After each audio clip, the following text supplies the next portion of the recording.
সুপ্রিয় বন্ধুরা, আসসালামু আলাইকুম। কেমন আছেন? আশা করি সবাই ভালো আছেন। আজ আপনাদের জন্য রিভিউ নিয়ে আসলাম একটা 200 ওয়াটের 12 ভোল্টের প্যানেল। এটা হলো লং রেন একটা প্যানেল। তো প্যানেলে আমরা যদি একটু তাকাই, দেখতে পাচ্ছি এটা একটা বাইফেসিয়াল প্যানেল। এখানে বেশ কয়েকটা বাস বার, তো কাউন্ট করে দেখা গেল এখানে প্রায় 17টি বাস বার দেওয়া আছে এবং যে সেলগুলো দেওয়া আছে একদম ক্রিস্টাল। এখানে আপনাদের মার্কিং করা আছে, বারকোড দেওয়া আছে, পাশাপাশি এখানে লেখা আছে জার্মান সেল। আসলে এটা কতটুকু German cell I am not sure. স্পষ্ট করে লেখা আছে long range gold mono 200 watt. তো চলুন পেছনে একটু স্পেসিফিকেশন গুলো দেখি। দেখুন, এটা একটি bifacial panel, crystal clear transparent গ্লাসের মধ্যে করা, যার কারণে ব্যাক সাইড থেকেও লাইট পেলে এটা বিদ্যুৎ উৎপাদন করতে পারবে। তো এখানে রেটেড দেওয়া আছে 200 ওয়াট, ভোল্টেজ 17.5 ভোল্ট এবং আপনার অ্যাম্পিয়ার দেওয়া আছে 11.7 অ্যাম্পিয়ার। তবে ওপেন সার্কিটের ক্ষেত্রে বলা হচ্ছে 20 ভোল্ট এবং শর্ট সার্কিট যে কারেন্টটা সেটা 10 অ্যাম্পিয়ার বা 11 অ্যাম্পিয়ার এমনটাই আসার কথা। তো এই হলো ওভারঅল প্যানেলটি দেখতে। তো যেহেতু আমি দোকানের মধ্যে দাঁড়িয়ে এই ভিডিওটি করতেছি, হয়তো ভালো করে বোঝাতে পারছি না। আর এটাকে হাফ কাট বলা হচ্ছে। তো হাফ কাটে একটা বেনিফিট আছে, সেটা আমি ভিডিওর শেষে আপনাদের বলবো। এবং এখানে MC4 কানেক্টর কিন্তু দেওয়া আছে। সেই MC4 কানেক্টরের সাথে আমরা কি করেছি, আবার এক্সট্রা ক্যাবেল লাগিয়ে নিয়েছি।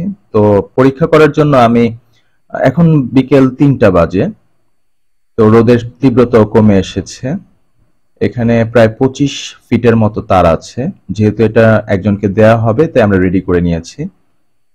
তো এখানে আমরা একটা ব্যাটারির সাথে লোড দিয়ে এটা টেস্ট করব। তো আগে ভোল্টেজটা দেখি। ওপেন সার্কিটে আসতেছে আপনার 21.4 ভোল্ট। কিছু কিছু প্যানেল কিন্তু আমরা 26 ভোল্ট পর্যন্ত পেয়েছি। তো দূরত্ব মোটামুটি ভালোই। তো 25 ফিট তারের পর দেখেই 3:30টার সময় কত আসতেছে, 8.93 অ্যাম্পিয়ার। লোডে যে আছে 13.20 ভোল্ট এবং 117 ওয়াট। তো ব্যাটারির চার্জ কম থাকলে হয়তো আমরা ওয়াটটা একটু বেশি পেতাম। ব্যাটারিটা মোটামুটি চার্জ আছে, যার কারণে ওয়াটটা কম শো করেছে। তবে এই 3:30টার সময় 117 ওয়াট আসা মানে মাচ বেটার। তো যেটা বলছিলাম যে এই যে এন টাইপ প্যানেল, এটা নরমালি আমাদের যে প্যানেলগুলো থাকে সেগুলো কিন্তু এন টাইপ হয় না। এন টাইপের প্যানেলগুলোতে পারফরমেন্স ভালো আসে, অর্থাৎ ইলেকট্রিসিটির স্ট্রেংথ ভালো। আর এটাতে পর্যাপ্ত বার্স বার দেওয়া থাকাতে যেটা হবে, লো লাইটেও ভালো পারফর্ম করবে।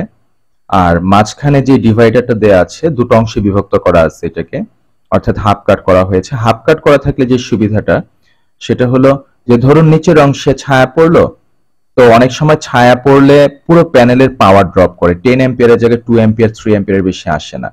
কিন্তু এই ক্ষেত্রে যেটা হবে, এটার বাকি অর্ধেক ফুল পাওয়ার দেবে, নিচের অংশটা কমে যাবে। আর উপরে যদি ছায়া পড়ে, নিচের অংশ ফুল পাওয়ার দেবে।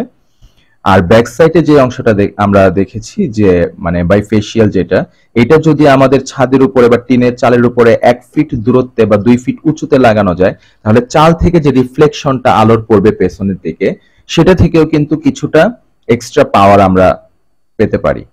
তো আমার ভিডিওটি যেহেতু 3:30টার সময় করা, আমার মনে হয় যে আমরা যদি সকালের দিকে 11:30 12টার দিকে যে রোদটা থাকে, তখন আশা করি এখান থেকে 150 ওয়াট পাওয়া যাবে।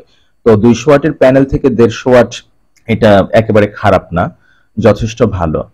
তো আমার ভিডিওটি একটু রাফ অ্যান্ড টাফ হয়ে গিয়েছে, কারণ একজনের দোকান থেকে দ্রুত ভিডিওটি আমি করেছি।